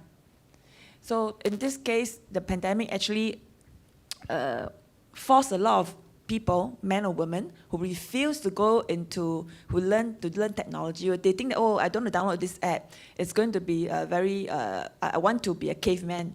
You know, because at one point, being digital skill is like, you're too advanced, and I want to be a bit more backward. I want to be more someone who don't touch technology. I don't have Facebook account. I don't have Instagram. Something very glamorous in that sense. Some people would think that way, right? But now, if you don't know how to even use your phone and look at Google Drive, you don't even know how to check email via a mobile phone, it's something that you will lose out. Not so much on being technology savvy, but you will lose out eventually. So as a woman, or even man, I think we need to move forward to learn all these new skills. Do things that, we always like to do things what we love. We enjoy doing what we love, right? We always want to say that, oh, I enjoy doing what I love and whatever. We need to learn how to do things that we don't like as well. This is something that I think, especially for women, all right, don't leave it to someone else to do it for you. This is what I think the future of women should look at. Look at yourself 5 years down the road. How savvy are you with technology compared to 5 years ago? yeah, this is what I think. This is my view. Yeah. Right, thank you. Okay, that's wonderful. So, yeah, through the COVID experience, a lot of boundaries have been pushed or even broken, and people realize that what they can do. But you know, talking about, you're saying, using your example, right? Some women will say, yeah, no, lah, this is too heavy, lah. I wait for my husband to come, lah. Then you're saying, why can't you just learn to do it? But you know, that women's physical weakness is her greatest strength, you know. Let me explain why. I'm a bit old school. If you don't believe me, right, the next time if a woman is driving and she has a flat tire, all she has to do is just stand by the side of her car looking a bit helpless, and some guy will say, excuse me, do you need help? Try get a man to do that. Look helpless, standing next to his car with a punctured tire. You think another one will stop? You know I'm coming for you, right, Craig? You know it. You know it. Choking. No, I'm just saying it. I'm not being gender biased or whatever, but I'm just saying that a women's physical weakness in a way, because we are built anatomically, we are different, right? I mean, men are supposed to be a bit stronger, not in every sense of the word, but men are supposed to be stronger, but that's why we cannot give birth, because we cannot stand the pain. So women's ability to take. I like how you're digging yourself out of this hole. Yeah. Okay, no, but I just want to talk about what strength and weakness actually is. It's a perception. It's a perception of what is strength and what is weakness. And I think maybe that's something that we have to relook at. You know, it's really great if a man has feminine qualities. And it's really wonderful if a woman has masculine qualities. And I use masculine and feminine because that's the way we understand things. But really, all of us are dual. All of us have masculinity and femininity within us. And I think where it goes into the whole is when we are doing one or the other, in the absence of the other type of energy. So I don't think that a woman, if she doesn't have the strength to pick up a bag, decides that her husband or her partner or her brother or a male member has to pick it up for her is a bad thing, or that if that a man has to do that either. What I think we're really talking about is, let's talk past physical strength, let's talk about emotional strength, let's talk about mental strength. You know, I mean, as you've heard from this entire panel as well, you know, there's been mental and emotional strength. And I think this is something that across the board, women and men, is what we really need to think about. Because if you think about last year, it wasn't our physical strength that got us through anything. It was more looking at where we were emotionally, whether we could weather the storms, you know, whether we could, in our capacity, think about other people. And I think that's why we seem to love people like Jacinda Ardern and the community, you know, in New Zealand, because there is a very high sense of self-awareness, empathy, and responsibility. I remember when the mosque attacks happened in New Zealand, the first thing that she did was take responsibility. And I think this applies to men, women, all genders. It's taking responsibility for who you are, where you are, and how you want to make things happen. I think sometimes what happens is we see our lives out there, but we forget about the interior life. And it's the interior life that is going to get us through life, not the exterior life. And I think, you know, in countries that are extremely rich and progressive in the sense of economy that we are, and as I mentioned earlier, of course, education, we have forgotten about the rich interior life. Once you get to a particular, you know, in my 20s, I thought a certain way. In my 30s, I thought as a now, I'm going to be 50 this month. Get out of here. And I see myself thinking, where am I as a human being right now? And what can I contribute to this world? And which part of that comes from me being a woman? And which part of that comes from the masculine side of me? And sometimes, you know what? I don't want to carry that bag of rice. I just don't. Yeah, let the guy do You know what? I want to have choice, man. Yeah. You know?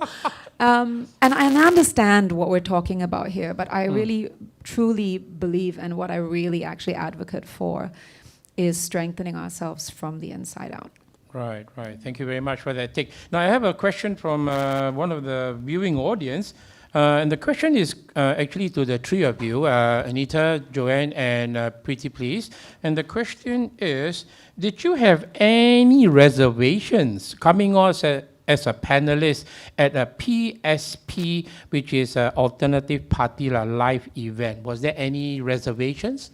Because I did mention right at the top that we did send out invites, but there are people who politely declined our invitation. Nothing wrong with that. I mean, I'd just like to state a point. We are not anti-Singapore, even though we are from an alternative party. It's because we all love Singapore and we want to make Singapore even better. We are not here to destroy the country. Okay, so just based on that question, did you have any, any challenges? I had no reservations at all. Yeah, good for you. I mean, like, throwback to GE 2020, I was at Dr. Tan's house doing live streams. So, like, I am completely okay with, I guess during GE, I also used my platform to kind of shout out opposition politicians quite a bit. So I did, like, quite a few sit-down interviews, and I just wanted to, I just felt like, you guys don't have enough airtime. Everything that I'm seeing on mainstream media is not about you. So if I have a platform and I can just do something here, and my audience is so young, GE 2020 was my first time voting. So I was like, so many people are my age group, they watch my stuff. How about I shout them out? I use my platform. However many views this is gonna get, at least it's gonna get views, So that's what I did when during the elections. And yeah, I had no reservations at all. I was more than happy to be a part of this. And a lot of people on Hardware Zone had a lot to say about me, about me being a part of this panel. People were sharing the poster, they were like, I actually got interview requests like saying, would you like to comment on the backlash that you're getting? I'm like, there is backlash, I didn't know. And then I had to Google myself, I had to, Preetipls, PSP, and then Hardware Zone comes out. I'm like, you call this backlash? If you wanna you cannot waste your time of day on Hardware Zone comments. And hopefully some of y'all are watching. I just wanna let you know, I don't care. Here I am. So yeah, I mean, when that happened, I was a bit like, oh, I didn't know people would have a lot to say about me being on this panel. I didn't think that would be a reaction I would get. But it was unexpected. But I mean, like I said earlier about comments you receive online, not gonna spend my time of the day wasting on comments like that. Yeah. Okay, so what about you, Joy? I think similar. I never think about others because the first time I was being approached on this is very clear. It was for women. All right. So my focus is if I can share my stories, all right, with fellow Singaporean women, or even people outside Singapore. I think that kind of like achieve what I want to do. When I set out to start my own company, to actually encourage more people to engage in adventure sports, and when I joined the Women's Everest team, to encourage more women to take part in mountaineering. So in this platform, I have an opportunity to reach out to more women. That's why there's the word reach out, outreach to people. So I never thought about other things. I think the mindset is important. What you want to do for this particular segment that you are involved in your life. So you will set out to do for that purpose, all right? So the mindset dictate how you move on. Yeah. Right, so thank you. In general, I don't have any reservations. No reservations. All right. What about you, Anita? Well, I did. Not because I'm worried about the other side or what people might think of me. I think it was because I want to have choice. And I know that the way that the social media world tends to work is that there's this impression that you're trying to say something or you're about to join a party or something like that. I just want to have choice.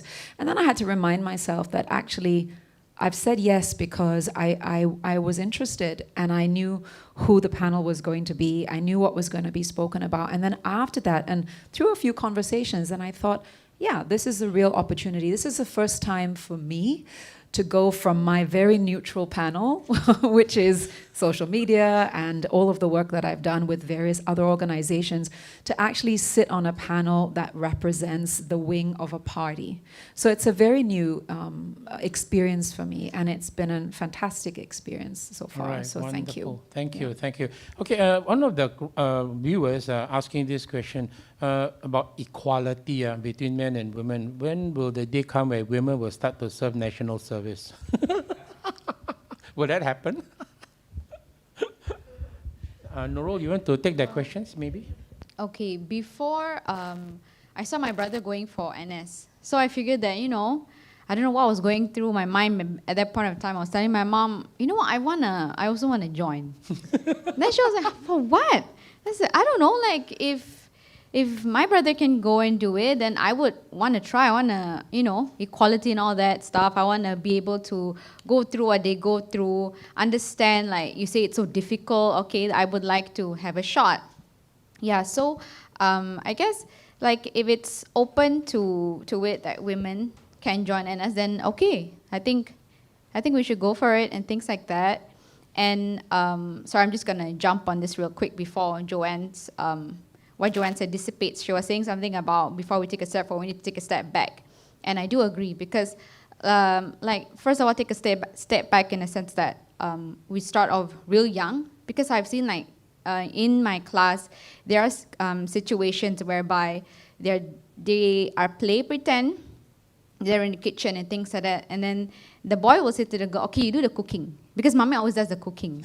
Then I will step in and I say, why can't you do the cooking? They say, because I'm a boy. I'm like, okay. So if you're a boy, you don't need to cook, means you don't need to eat? They say, no, but my mommy always cook at home. So from here, I think like for the future parents and things like that, we also need to educate our young children about equality. That, you know, it's not always a women's job to cook, it's not always a women's job to clean. Yeah, and then it's not always about the men protecting all the women all the time. It doesn't have to be that way. So if there are like some women out there who want to go for NS, and then when they are in like a male-dominated, a physically dominated environment, then the men around shouldn't be like belittling the women as well. Like they shouldn't say, oh, you really are NS, are you sure or not? Can you survive? I'm like, no, we're supposed to like empower each and every one of us. So like, it's gotta, for me, like it has to start like from small, from young. We nurture the children, we tell the children like, okay, this is what you can do. It's not always girls have to do it and things like that. So to answer your question about the NS, like will women have to serve NS soon enough? Okay, for me, like if you want to go for it, okay, then you go for it. But if it's like mandated, then, you know, if mandated would mean we don't have a choice. So okay, then we can go for it, definitely. Yeah, because in the end, like, you know, we love our country and we don't want to be that stereotypical movie where the wife sits at home, cries for the dying husband out there. We also want to be heroes. We want to be patriots for our own country as well. Right. Yeah, so from how I see it, you know, men and women, we have our own strengths, our own weaknesses, but we gotta still work together because, you know, that's how it is, you know. On a balancing scale, you put something and then you want to balance it out, you gotta even things out, and you just can't let this person do what he or she is stereotypically being told to do. Yeah. Right. Okay. So, you're not against that. That's good for you. Now, one of the questions which I have right here, we're going to be wrapping up pretty shortly, is I do know of a friend who actually became a house husband because the wife was having a much higher position and better earning power. So he decided to take over that role, you know, become a house husband and look after the kids. Now, what is your take on men who decide to do? Because again, you're talking about role model, gender-based kind of thing. Like, wow, men are you? You know, it was a bit of a challenge, right? So, what do you have to say to men who may be considering that? Okay, my wife has better earning power. Let her work, and then I stay home. I'm the one that send the kids to school and do the cooking or that kind of stuff. Anything from any of the panel members? Sure. Anyone? I'd say go for it, you know. Go for it. Yeah, go for it. I've heard of, in my sector as well, I've heard of cases, I cannot say cases, there are situations whereby I would just sit down with the children, just talking with them, and they say, oh, mommy needs to go to work. I say, okay, what about your daddy? Oh, daddy stays at home. Daddy helps me to cook. Like, oh, okay, that's good. Yeah, and then some children will chime in, how come your mommy, why is it your mommy goes to work? Why never daddy goes to work? Yeah, so, I mean, it's a societal point of view as well. Like, just do whatever you want. Okay, if it's just up to you. If as long as you're not harming anyone, you're not injuring yourself, just go for it. You know. I've never heard of any harm coming to anyone if a man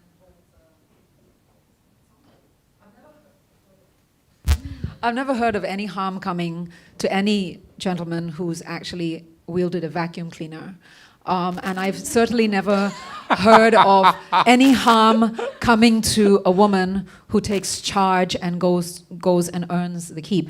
Actually, what this comes down to is really our self-respect and our sense of self-confidence, and whether we are going by these roles or not. And we have to also respect that there are so many different kinds of families in society. Not everybody follows a very progressive way, but if you decide to do that, it's not a big deal. It's just a thing, and it's about making a sensible choice and also being able to sit at home and not feel like you've been emasculated as a man just because you're taking care of the kids. And I think that these are conscious decisions that people are making and taking. So, yeah. Okay, good. I mean, of course, this is again from a man's perspective. I mean, okay, a lot of men have egos. Suddenly, the wife who's earning the keep, right? So sometimes it's also not that easy for a man because, because we are certain roles that you are supposed to fulfill. You're the one supposed to bring home the bacon. But money doesn't have gender. Yeah, precisely. So unless the guy is willing to take that kind of a step back, if you want to call it, or yeah. Now you got us. When the time is coming up. No, it doesn't matter. We can overrun a little bit. I'm sure our audience are enjoying what we are discussing right now. Yeah. I do have friends who he's a stay-home dad and his wife is working, and I grew up in that environment as well. My dad was like suffering with some gastric problem, so he had to go for surgery back then. So for a good 2 years he couldn't work, and when he got back his health, my mom said, "No, you continue to be a stay-home dad because you cook really, really well." And then we love my dad's cooking, all right? So for more than 15 years, my dad was the one at home took care of us, all right? And that was the 15 years that I enjoyed my freedom because he wasn't a tiger mom. He was like do whatever you want. You want to jump off from the bed, just jump. He didn't give a damn care, all right? So, but I didn't get myself seriously injured at all. But I enjoyed that adventure that he allowed me, which I think my mom wouldn't dare to. She would be very, very worried, like, oh, you can't do this, you can't do that, Yeah, mothers tend to be a bit more protective. Probably, I think so. Probably, you see, that's why men and women can't be the same. We all agree. And even on the mountains, all right, that in the mountains, even though you are men and women, okay, we will all say that the mountain doesn't care if you are man or woman. You share the same risk. If you don't take care of yourself well, there's a chance of dying. Right. All right. Doesn't mean that if you're a woman, it gets easier. Doesn't mean that you're a man, you get easier as well. Right. So yeah. So I think yes, that's exactly what it is. Yeah. Right. Okay, thank you. I will sum up with the last question directed at Hazel. So being an NCMP and presence in Parliament, what will be some of the issues you'll be pushing forward for women?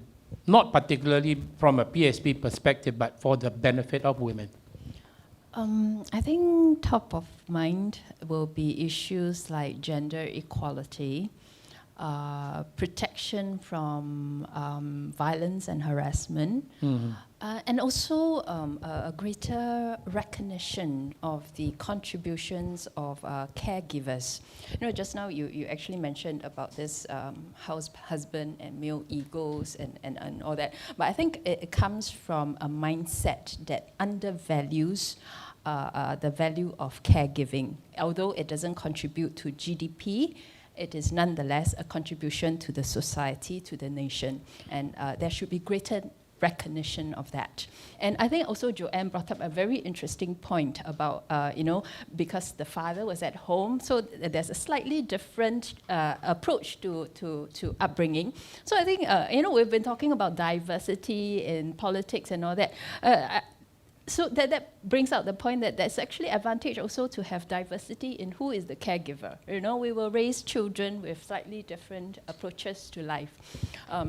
So I would actually applaud men who are courageous enough to take that decision, provided that's their choice, to actually become a full-time caregiver. And also back to the issues that I'll be raising in Parliament. Also, I think what did I mention just now? Equality, violence, harassment, caregiving. And I think also we want to hear more from other women as well, which is the whole purpose of setting up this women's wing. Whatever issues that I raise in Parliament will not be issues that I want to push. It is going to be a team effort, through my interactions with residents, through maybe direct interaction, and also interactions through the other members of PSP, especially the women's wing. There will be a lot of inputs coming in this way, and we want to really. MP is supposed to be the people's representative. We are their voice in Parliament. So I would like the people's voice to actually come through as well. So we'll be listening and getting feedback and raising those. Right, wonderful. Okay, there will be great if we can achieve all those things going forward. And we have gone into some, I nearly stepped on some broken glass, early on. So thank goodness I managed to recover myself. Okay, now just to summarize up for today, and also to say thank you to the panelists.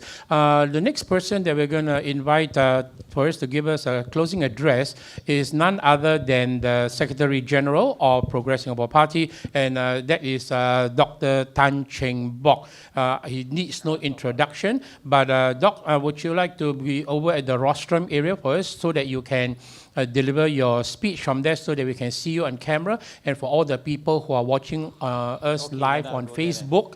And leave the rostrum where it is because it's been set to frame properly already. So, I'll just stand here then.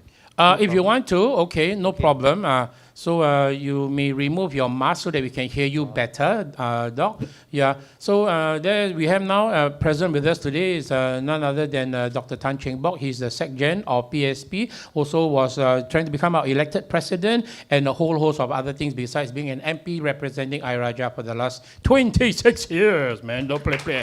All right, let's welcome him with a nice round of applause, please. And Doc, thank you very much for being here. The floor is yours. They always make me mix speeches. Okay, at first, let me thank all of you. I think I really appreciate coming to this launch. And I also, actually, I was quite worried that some of you will reject.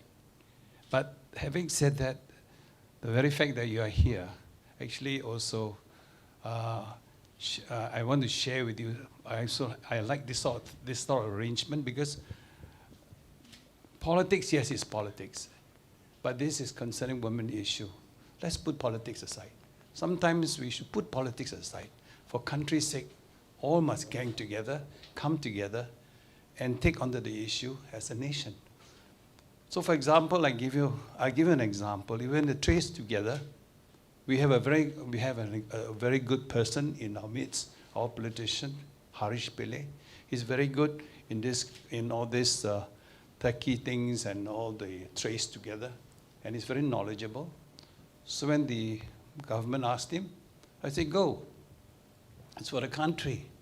Don't just put politics aside. So that's how this is the arrangement. I'm very happy. But I'm not going to answer any of your questions. I'm not going to, because I tell you honestly, you will also articulate, and I think, Greg, all of you have done very well, and really want to just thank you all. But there's one person I want to tell you, my wife here. She's a woman, don't forget. But I tell you, without her, I'll be lost. You know, honestly, the day I started my political career, it's my wife. So actually, but for us, it's just respect each other. We don't care this is your role or this is my role. When I need her, she'll ask, she'll support me. Similarly, I'll help her. So that's all I want to say. Again, thank you very much for coming, and thank you again, 2020, right? You came to my house. Yeah. And that's where I met all these young people who taught me about what? The hype beast and all this. And I got no idea what hype beast. And they make me do this, do that. And sometimes I thought quite silly. But never mind. For the younger people, I do it. Okay, so thank you again. And give them an applause, please. All right, thank you very much there. That was Dr. Tanjong Pagar there. giving a short speech to thank the panelists for taking time off from their busy schedules to come down here. And if you have just joined us here, I've got sad news for you because we are almost at the very end of this event, which is the Progress Singapore Party Women's Wing launch happening today. And we had a wonderful chance to talk about a wide, diverse range of subjects. And right now, I'd like to thank our whole panelists. And they are Anita Kapoor. Camera, can you zoom in on who they are, please? So at least they know who they are. Anita, just wave your hand a little bit, please, so we know who you are. And right next to her is Joanne Soo. And in the middle there is Preetipls, Nurul Fathiah. And of course, last but not least, our NCMP, Hazel Poa. So thank you very much, ladies, for being with us here. We hope that you have enjoyed the program, our party launch for the Women's Wing happening today. And for those of you who are on Facebook Live and on YouTube Live, if you want to know more about PSP, you want to join us as a volunteer, as a member, please go to our website and find out more. Okay, so do not hesitate because we are all here to make our country and our society a better place. And I'm the only sunflower among the roses today. My name is Craig. I'm also a PSP member. Thank you for joining us. We wish everyone a wonderful weekend. And I'd like to say goodbye and God bless you. Bye-bye.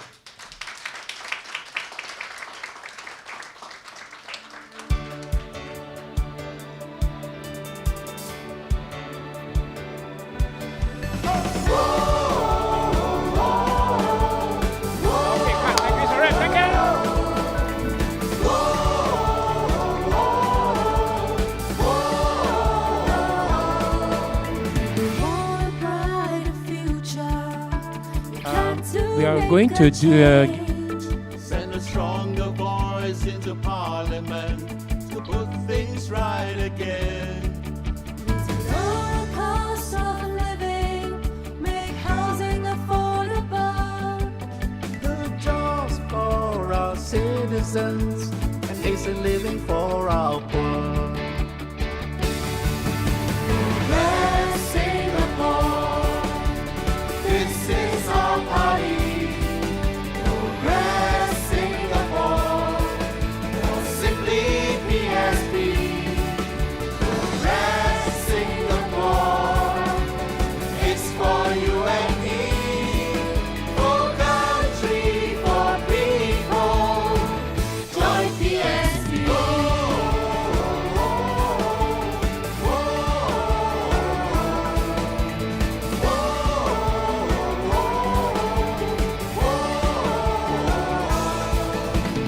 We don't want our country to be run like a company. Public goods and services are not meant to make money. In a better healthcare system, tax scheme that helps the poor. Education that grooms our kids. A compassionate Singapore.